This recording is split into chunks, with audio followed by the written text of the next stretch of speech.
आइए, जय हिंद।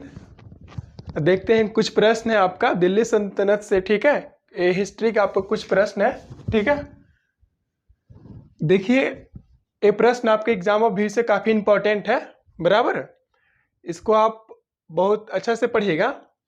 पहला प्रश्न आपका है हिस्ट्री में कि दिल्ली सल्तनत का अंतिम शासक कौन था। ठीक है, तो दिल्ली सल्तनत का अंतिम शासक कौन था बताइए, कौन था? इब्राहिम लोदी।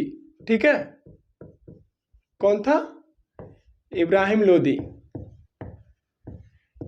ये देखिए आपका कई बार आपका एग्जाम में रिपीट हुआ है। ये आपका बीपीएससी में पूछा हुआ प्रश्न है। ठीक है, बीपीएससी प्रीलिम्स में आपका पूछा हुआ प्रश्न है। ये सारे प्रश्न आपको एग्जाम ऑफ व्यू से काफी इंपॉर्टेंट है। ठीक है, और ये प्रश्न जो पहला प्रश्न है दिल्ली सल्तनत का अंतिम शासक कौन था, ये आपका बीपीएससी प्रीलिम्स में पूछा हुआ प्रश्न है। ठीक है, बीपीएससी एंड रेलवे एसएससी ये सभी एग्जाम में आपका पूछा हुआ है। दिल्ली सल्तनत का अंतिम शासक कौन था? इब्राहिम लोदी था। ठीक है, और अगला प्रश्न आपका है कि दिल्ली सल्तनत के किस वंश ने सर्वाधिक समय तक शासन किया था बताइए। ये भी काफी इंपॉर्टेंट प्रश्न है। ये दिल्ली सल्तनत से आपका दो प्रश्न लगातार है। पहला प्रश्न था आपका कि दिल्ली सल्तनत का अंतिम शासक कौन था, तो दिल्ली सल्तनत का अंतिम शासक कौन था? इब्राहिम लोदी। क्यों?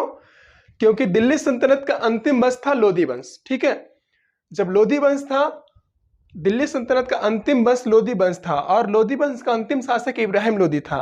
तो जो वंश अंतिम रहेगा और जो शासक अंतिम रहेगा तो वही दिल्ली सल्तनत का अंतिम शासक भी होगा। कुल मिलाकर कहने का मतलब कि दिल्ली सल्तनत का अंतिम शासक कौन हुआ? इब्राहिम लोदी। ठीक है, अगला प्रश्न है कि दिल्ली सल्तनत के किस वंश ने सर्वाधिक समय तक शासन किया था। तो दिल्ली सल्तनत में टोटल 5 वंश थे। ठीक है, जहां तक आपको जानकारी है, जो आप जानते हैं कि दिल्ली सल्तनत में टोटल 5 वंश थे। ठीक है, खिलजी, गुलाम, है ना, सैयद, ये सब कुल मिलाकर 5 वंश थे। तो दिल्ली सल्तनत के किस वंश ने सर्वाधिक समय तक शासन किया था? तुगलक वंश। उसमें से एक तुगलक वंश भी था। ठीक है, तो तुगलक वंश ने सर्वाधिक समय तक शासन किया था। ये भी आपका प्रश्न आपका पूछा हुआ है बीपीएससी, है ना, बीपीएससी प्रीलिम्स एंड ईपीपीसीएस। ठीक है, ईपीपीसीएस में भी पूछा हुआ है और ईपीपीसीएस प्रीलिम्स, है ना, और रेलवे। ठीक है, रेलवे, एसएससी आदि आदि परीक्षाओं में पूछा गया है। ठीक है, इसको आप थोड़ा ज्यादा गौर से पढ़ेंगे। ठीक है, अगला प्रश्न आपका है कि ईस्ट इंडिया कंपनी के गठन के समय, देखिए कितना ज्यादा इंपॉर्टेंट प्रश्न है कि ईस्ट इंडिया कंपनी के गठन के समय भारत का मुगल बादशाह कौन था। तो बताइए, भारत में जो मुगल बादशाह थे, बाबर, हुमायूं, अकबर, जहांगीर, कौन थे ईस्ट इंडिया कंपनी के गठन के समय? ईस्ट इंडिया कंपनी का गठन पहले बताइए कि कब हुआ था? 1600 में हुआ था। ठीक है, ईस्ट इंडिया कंपनी का गठन 1600 ईस्वी में हुआ था, ये आप जानते होंगे। ठीक है, तो ये पूछ रहा है कि इसका गठन कब हुआ था, ये नहीं बताइए।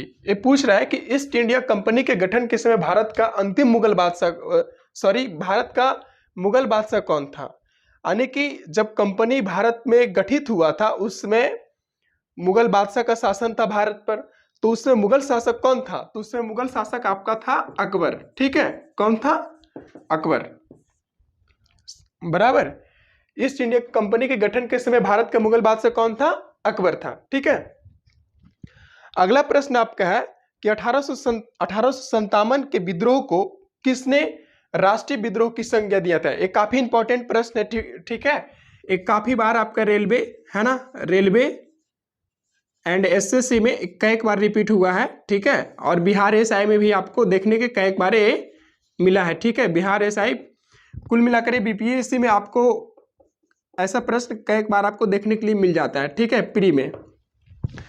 तो 1857 के विद्रोह को किसने राष्ट्रीय विद्रोह की संज्ञा दिया था? किसने दिया था? डिजरेली। ठीक है, ये आपका उत्तर है डिजरेली, पहले से इसको लिख दिए थे। ठीक है, तो ये आपका 4 प्रश्न था। पहला प्रश्न का दिल्ली सल्तनत का अंतिम शासक कौन था? इब्राहिम लोदी। और दिल्ली सल्तनत के किस वंश ने सर्वाधिक समय तक शासन किया था? तुगलक वंश। ईस्ट इंडिया कंपनी के गठन के समय भारत का मुगल बादशाह कौन था? अकबर। 1857 के क्रांति को किसने राष्ट्रीय विद्रोह की संज्ञा दिया था? तो डिसरेली ने दिया था। ठीक है, थैंक यू।